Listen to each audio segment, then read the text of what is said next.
Hi, my name is Nicholas Wiley, and this is Homework 6 for Material and Energy Balances, Part 2. Now what we're going to be doing in this video is we're going to be talking about relevant expressions and equations that we had used in the last video for the bubble T, the bubble T, the bubble P, bubble T, the do P, and the do T. And we are going to be creating binary vapor-liquid equilibrium phase diagrams at constant temperatures and another at a constant pressure. So I actually just recorded this, and sadly, I did not hit the record button. So we are going to be going for a round 2 now. So I'm just going to quickly get rid of all of this so that we may begin again. Apologies, I'm not deleting it before the recording, but all right. So before we talk about, before we get into the coding, let's talk about what we've already imported. What we've done is we've imported this. We've gotten this so that we can import our key and then get the properties of benzene and toluene from this. We've also gotten the root functions because this is going to become very useful when it comes to deriving, to getting the bubble temperature equations and the do temperature equations. We also have making sublots because we're going to need to be doing that. So let's just get right into it. Now the first thing we're going to need to do is we're going to have to make our vapor mole fractions, so the x values, and what we're going to do is we're going to do an np.array of our respective. The toluene is 30% and the toluene is the benzene is 30% and the toluene is 70%. All right, and then we can just copy this and make it our y, which is going to be our. Did I say vapor before? I meant that x is liquid and y is going to be our vapor mole fraction. Okay, and now what we can do is we can get straight into creating our expressions. So let's create a function for bubble pressure. What are we going to use for that? We're going to be using x and t. And what we're going to do is we're going to simply just return what we need, which is going to be the np.sum of x times our pure saturated vapor pressure, which is our p.pvap, I believe, or T. All right, and let's move on straight into the next one, our bubble T. Now I'm rushing through this because I'm running out of time.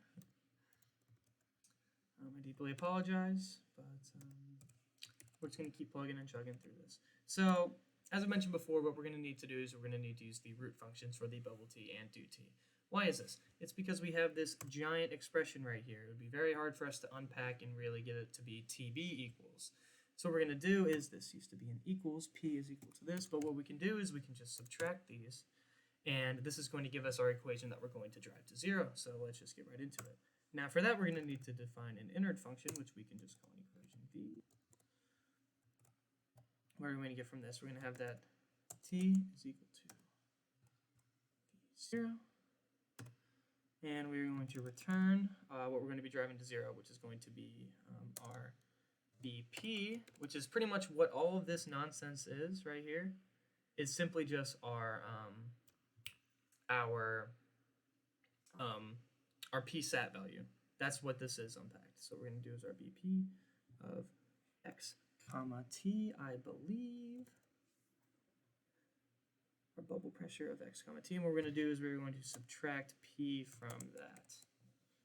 Okay, and what are we going to do after this? What we're going to return is our root, which we're going to use equation, our guesstimate, which we will have as 300.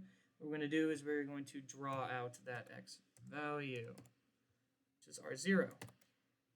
All right, and let's just keep plugging and chugging. This one's easy as well. Our do pressure, pretty much the same as before, but what we're doing is we're going to be using the vapor mole fraction instead.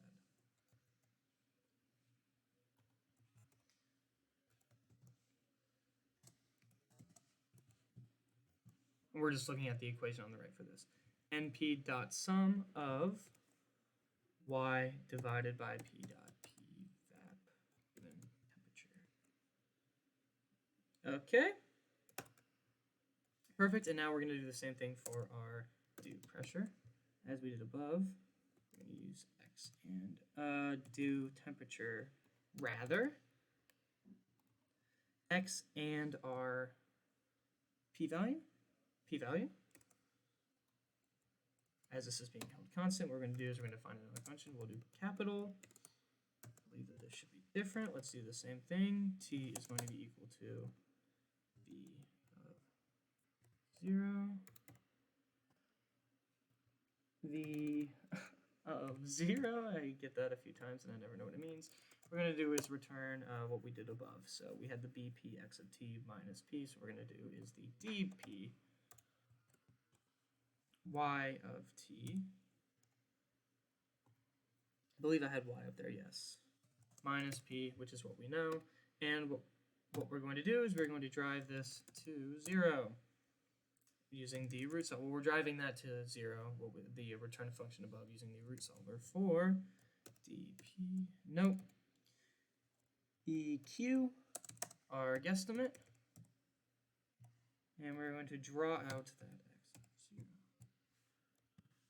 x0. Okay, so now that we have all of this, what are we going to be using as our axes for the plot? Let's just get right into thinking about how we're going to make this plot. How are we going to make this plot? So what you need for a plot is you need x values and y values. So let's get started with what our x values are going to be.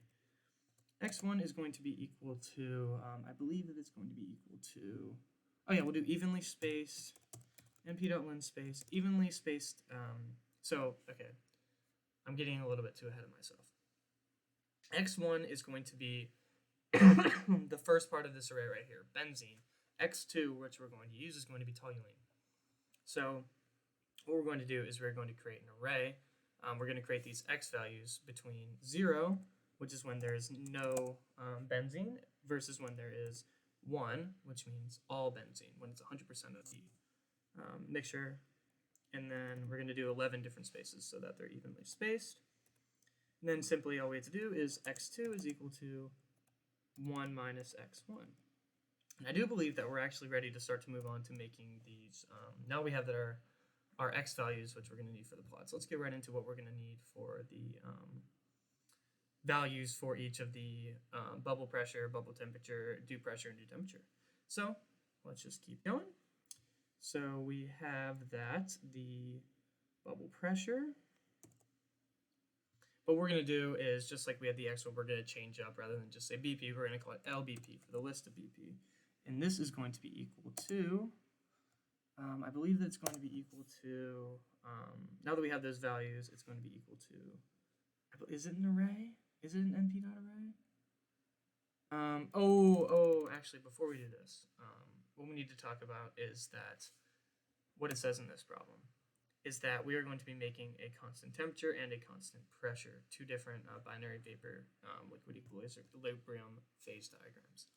So what we need to do first for these pressures is specify where we're at, which is 393, I believe I just read. 393 kelvins, okay. So now we can start to talk about what this list of our bubble pressure is going to be equal to. So this one always kind of trips me up. Actually, before this, I made this mistake in the last video. So what we want to do is we want to use the x1 and the x2 values that we just got and use them in a certain spot of the array. But we can't use that with a prop. So what we need to do is create a new function, which is going to be our pure saturated vapor pressure, which is going to be equal to p dot pvap. Our psat is going to be equal to p dot pvap. These are equal of our t. So now what we can do is we can create this list right here, which is going to be x1 times psat. Now we can use spot 0 of our array from above, and we're going to subtract, I believe. Nope, no, add, it's a sum. Silly. Multiplied by psat of the position of 1, so that we are attacking the benzene, which is our mole fraction for benzene times the pure saturated vapor pressure of benzene, and then toluene is in the second spot. Don't know how clearly I said that. I don't believe it was very clear, but hopefully it made sense to you. Now for the rest of these, that was the only one that's going to be easy for us. Now why do you say that, Nick? Because what we're going to need to do for all of these other ones is we're going to have to create for loops, because they use different values. Either way, let's just continue through this. We're going to make a new dew pressure, and we're going to make this an empty array because we're going to want to add to this so that we can create those values along the y-axis for us for each according x value. So we're going to fill it for y1 and x1. And since y1 and x1, those are going to be equal because for every y1 and every x1. So what we're going to do is we need y2 is going to be equal to 1 minus y1. And now I think that we can just, oh, no. Can we do that? Yeah, we'll do that for now. Okay, so we're going to say that y is going to be equal to MP dot array y1, y2, just for ease of access. And now we can do our LDP dot append. And how are we going to append this? We need our object, which our object is going to be,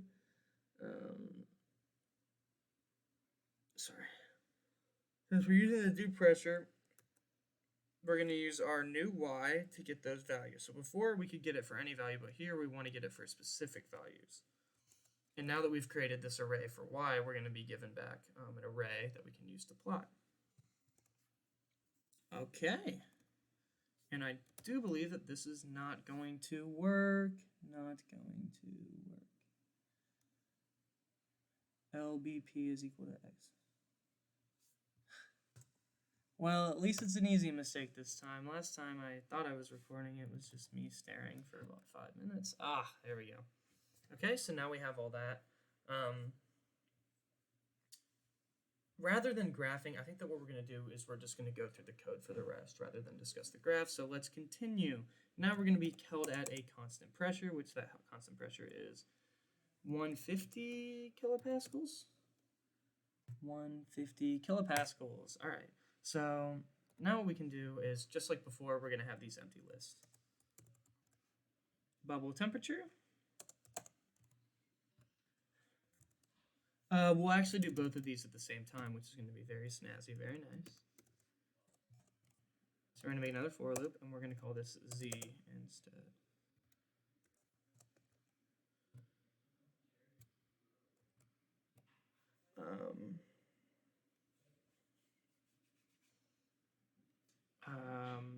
Z2 is equal to Z1 minus 1 minus Z1. Okay, and now just like above, what we can do is we can call Z is equal to NP dot array. I didn't do this last time, but I thought that this would make it a little prettier when we go through the code. So now what we can do is we can do LBT dot append. What we're going to do is we're going to use our function for BT. Did I do that right? BT. What are going to be our inputs? Z with respect to pressure. I believe BTP. I can't see. And then we're going to do an LDT dot append DT Z comma P. Oh, wow, that worked. All right, so now all that's left to do is make those two different phase diagrams. So let's start with thing equals make dot subplots. Is it make underscore, make dot? Oh, no, make underscore subplots. And what are we going to be doing? We're going to be making those subplots. What we could do is leave that blank, but what we're going to want is we're going to want rows and 2 columns so that we can have 2 of the graphs side by side and compare. Okay. Now, what else do we have? What we're going to have to do is we're going to have to fig.add fig. Is this a comment again? I think this is a comment. I think I messed this up.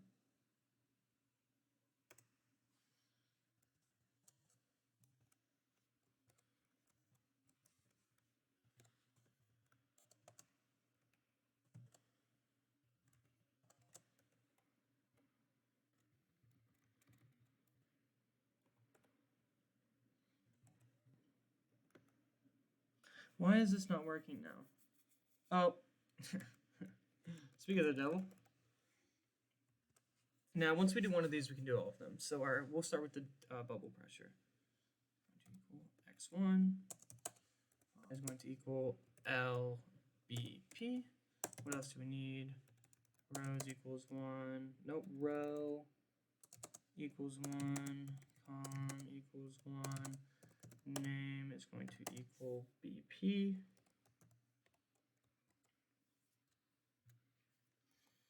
And that should be good, I believe, row column. Now what we can do for the rest of these is give it what is needed. Oh, yeah.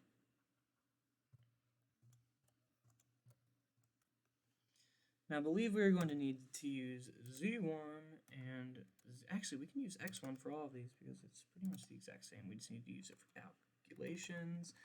LBP, LBT, no, LDP, LBT, LDT, column 2, column 2, DP, BT, DT. Oh my goodness. Oh, darn. Our DT did not work.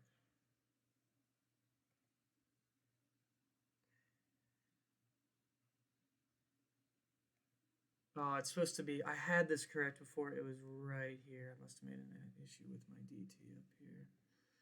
X comma P equal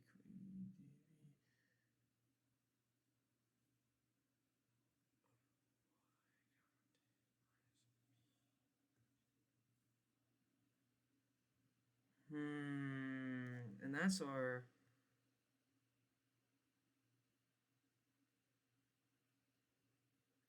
due temperature. I mean, the only place it could have gone wrong is our due temperature up here.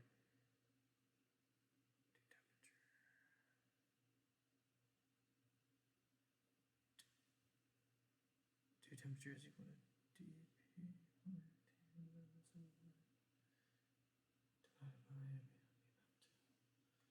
minus P.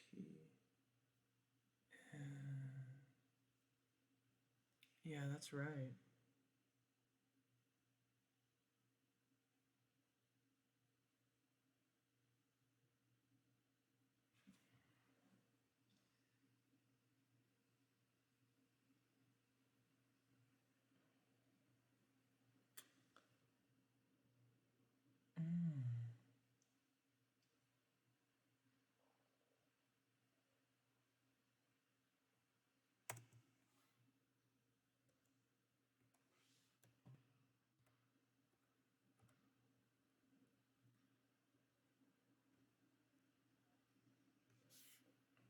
Okay, I'm going to end the video here, and I'm going to look for errors, and I will upload a quick fix. Thank you for watching.